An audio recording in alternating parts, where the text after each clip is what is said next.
নমস্কার বন্ধুরা, আজকে তোমাদের কাছে চলে এসেছে একটা নতুন রেসিপি নিয়ে। তো দেখো, পটল খেতে কিন্তু সবাই খেতে খুব ভালোবাসি, তাই তো?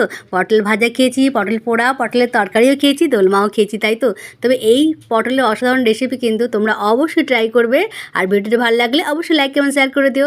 তো প্রথমে দেখো, আমি বেশ কিছু পটল নিয়েছি। পটলটা অবশ্যই ভালো করে ওপরটা একটু ঘষে নিয়ে তারপরে দুদিকটা কেটে মধ্যেখানটা একটু চিড়ে নিয়েছি কিন্তু, দেখলে?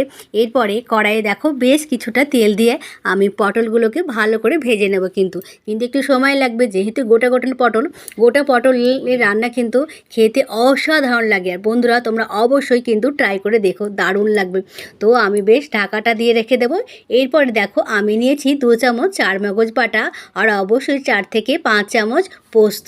বেশি করে পোস্ত দিলে কিন্তু খেতে অসাধারণ হয়, টেস্টিও কিন্তু হয়। এবার দেখো, পটলটা কিন্তু ভাজা হয়ে এসেছে প্রায়। তারপরে দেখো, আমি চারমগজ বাটা আর পোস্তটা কিন্তু মিক্সিতে পেস্ট করে নেব।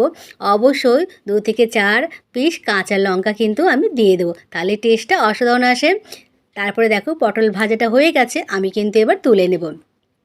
তো এরপরে দেখো, আমি কড়াই কিন্তু বেশ কিছুটা তেল দিয়ে দেবো, খুব একটা দেবো না, যেহেতু গরম পড়ে গেছে। স্বাস্থ্যের কথা মাথায় রেখে খুব সাবধানে দেখো, আমি গোটা গরম মশলা, একটু জিরে আর অবশ্যই শুকনো লঙ্কা দিয়েছি কিন্তু তেলে। এদিকে দেখো, আমি দেবো একটা আমের 1 ফালি আম, আর একটা অবশ্যই টমেটো দেবো। টমেটোর টেস্টটা খুব ভালোবাসে, যেহেতু আম দিয়েছি, টকটক ভাবটা কিন্তু দারুণ আসবে। পোস্তর সঙ্গে টক ভাবটা কিন্তু দারুণ আসে। এরপরে দেখো, কড়াইয়ে আমি তো তেল দিয়েছি বললাম।